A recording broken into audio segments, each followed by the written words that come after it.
तो चलिए सीधे बात करते हैं एक ऐसे रहस्य की, बरमूडा ट्रायंगल। सदियों पुराना एक ऐसा नाम जो सुनते ही दिमाग में डर और साजिशें दोनों एक साथ घूमने लगती हैं। आज के इस एक्सप्लेनर में हम इसी मिथक और मॉडर्न साइंस की टक्कर को गहराई से समझेंगे। ये एक ऐसी जगह की कहानी है जिसने पीढ़ियों से लोगों को डराया भी है और सोचने पर मजबूर भी किया है। अब इस खौफनाक किस्से की शुरुआत असल में कहाँ से होती है? चलिए 1881 में चलते हैं। कैप्टन ग्रिफिन सरगासो सागर के घने कोहरे में अपना जहाज ले जा रहे थे। तभी उन्हें एक बिल्कुल सुनसान जहाज शांति से तैरता हुआ मिला। सोचिए, वहां खाने पीने का सारा सामान मौजूद था, कीमती चीजें अपनी जगह पर थीं, लेकिन वहां एक भी इंसान नहीं था, बिल्कुल सन्नाटा। जाहिर है किसी को भी ऐसी स्थिति में लालच आ जाएगा। तो कैप्टन ग्रिफिन ने उस भूतिया जहाज को अपने साथ खींचकर ले जाने का फैसला किया। उन्होंने अपनी सबसे बेहतरीन, सबसे अनुभवी टीम को उस जहाज पर भेज दिया। लेकिन तभी समुद्र में एक अचानक से भयानक तूफान आ गया, और जब वो तूफान शांत हुआ, वो भूतिया जहाज और उस पर भेजी गई पूरी की पूरी टीम बिना कोई सुराग छोड़े हवा में गायब हो चुके थे। और ये कोई आम जगह नहीं थी जहां ये सब हुआ। जहाज़ों और इंसानों को निगल जाने वाली ये घटनाएं अटलांटिक महासागर के एक बहुत ही विशाल हिस्से में हो रही थीं। लगभग 5 लाख स्क्वायर माइल का एरिया। अगर अंदाजा लगाना हो तो ये इतना बड़ा है कि इसमें कई छोटे देश आराम से समा जाएं। और इसी विशाल एरिया को आज दुनिया बरमूडा ट्रायंगल के नाम से जानती है। अगर आप नक्शे पर अमेरिका के फ्लोरिडा, उत्तर में बरमूडा और दक्षिण में प्यूर्टो रिको को मिला दें तो जो एक त्रिकोण बनता है ना, बस वही है इस कुख्यात जगह की सीमा। लोग तो डल के मारे इसे डेविल्स ट्रायंगल या शैतान का त्रिकोण भी बुलाने लगे थे। अब आप सोच रहे होंगे कि ये कहानियां शायद कुछ ही साल पुरानी हैं। बिल्कुल नहीं। ऐतिहासिक रिकॉर्ड्स बताते हैं कि 1492 में जब महान खोजकर्ता क्रिस्टोफर कोलंबस वहां से गुजरे थे, तो उन्होंने भी अपनी पर्सनल डायरी में अजीब चीजें दर्ज की थीं।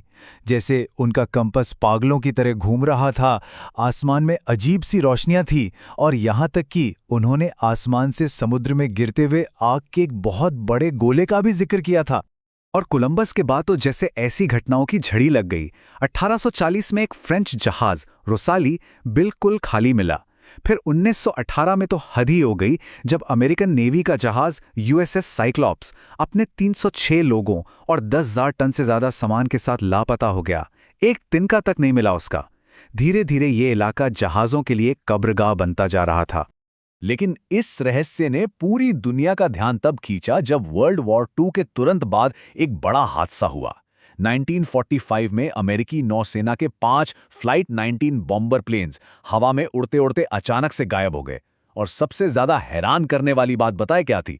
उन्हें खोजने के लिए जो रेस्क्यू प्लेन गया था, जिसमें 13 लोग थे, वो भी उनके पीछे पीछे हवा में ही रहस्यमयी ढंग से गायब हो गया। जब लगातार ऐसे हादसे होने लगे तो 1960 के दशक में राइटर्स को एक मसालेदार कहानी मिल गई। विंसेंट गद्दीस नाम के एक लेखक ने एक पल्प मैगजीन में आर्टिकल लिखा और पहली बार ऑफिशियली इस जगह को बरमूडा ट्रायंगल का नाम दिया। पब्लिक को तो वैसे भी मिस्ट्रीज बहुत पसंद आती हैं, तो ये कहानी आग की तरह फैल गई और पॉप कल्चर का एक बहुत बड़ा हिस्सा बन गई। और जब किसी चीज का लॉजिक ना मिले तो हमारा दिमाग क्या करता है? कहानियां बनाता है। इन हादसों को समझाने के लिए लोगों की कल्पनाओं ने ऐसी उड़ान भरी जो किसी हॉलीवुड फिल्म से कम नहीं थी। कोई कहता वहां पैरेलल यूनिवर्स का वर्म होल है, तो कोई कहता विशाल समुद्री राक्षस जहाजों को निगल लेते हैं। कुछ ने तो यहां तक कह दिया कि वहां एलियंस का सीक्रेट बेस है, या फिर समुद्र में डूबे एटलांटिस शहर के जादुई क्रिस्टल इन जहाजों को खींच लेते हैं। इन अजीबोगरीब थ्योरीज को तब और बल मिला जब 1970 में पायलट ब्रूस गर्नन ने एक ऐसी घटना का दावा किया जिसने सबको चौंका कर रख दिया। उनका कहना था कि उनका प्लेन एक अजीब सी बादलों की सुरंग यानी क्लाउड टनल में फंस गया था, और उस टनल ने टाइम को ही मोड़ दिया।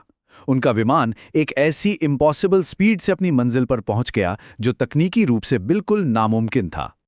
लेकिन देखिए, एलियन और टाइम ट्रैवल की कहानियां सुनने में चाहे कितनी भी अच्छी लगें, असलियत जानने के लिए हमें इन साइंस फिक्शन वाली बातों से बाहर निकलकर विज्ञान की तरफ मुड़ना ही होगा।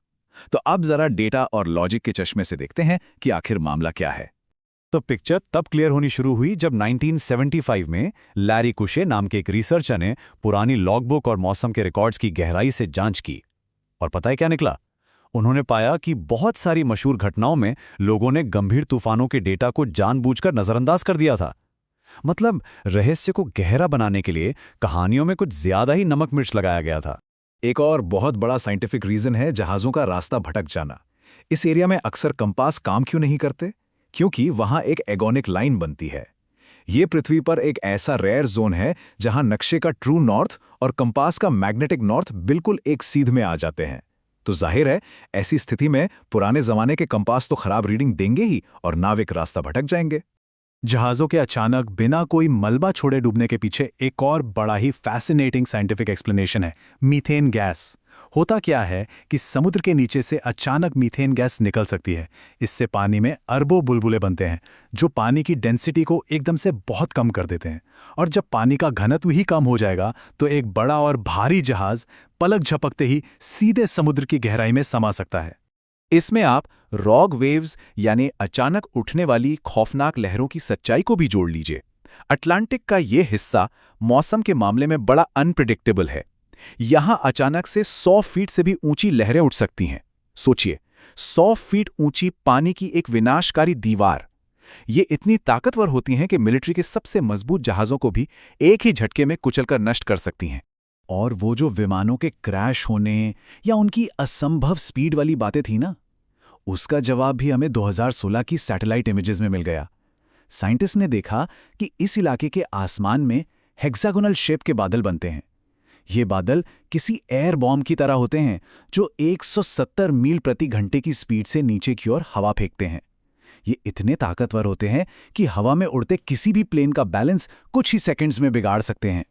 लेकिन सच कहूं तो सबसे बड़ा सबूत हमें डेटा से मिलता है। मरीन इंश्योरेंस कंपनियों का हार्ड डेटा ये साफ दिखाता है कि दुनिया भर के बाकी बिजी शिपिंग रूट्स के मुकाबले इस रूट पर जहाज़ों के लिए कोई एक्स्ट्रा खतरा नहीं है। स्टेटिस्टिक्स में तो कोई सांख्यिकीय वृद्धि है ही नहीं। इसी वजह से यहां से गुजरने वाले जहाज़ों से कोई अतिरिक्त बीमा प्रीमियम भी नहीं लिया जाता। सब एकदम नॉर्मल है। और एक बहुत ही मजेदार बात बताऊं, दुनिया भर में ठीक इसी लैटिट्यूड पर ऐसी ही अप्रत्याशित नेचुरल घटनाएं और भी जगह होती हैं। चाहे वो जापान के पास प्रशांत महासागर का ड्रैगन ट्रायंगल हो या फिर हमारे अपने भारत में ओडिशा का अमरदा क्षेत्र। लेकिन फर्क सिर्फ इतना है कि उन जगहों को हॉलीवुड की फिल्मों ने कभी इतना सेंसेशनल नहीं बनाया, इसलिए उनका इतना हाइप नहीं है। तो ये सब हमें एक बहुत ही गहरे और शानदार सवाल पर छोड़ जाता है। क्या ऐसा हो सकता है कि असली रहस्य समुद्र की गहराइयों में या आसमान के बादलों में नहीं है, बल्कि ये रहस्य इस बात में छिपा है कि हमारा ह्यूमन माइंड काम कैसे करता है? जिन प्राकृतिक ताकतों को हम कंट्रोल नहीं कर पाते, उन्हें भूतों या एलियंस की कहानियों में बदल देना शायद हमारी सबसे पुरानी फितरत है। तो अगली बार जब आप ऐसी कोई मिस्ट्री सुने तो जरूर सोचिएगा। इसी के साथ इस एक्सप्लेनर को यहीं खत्म करते हैं।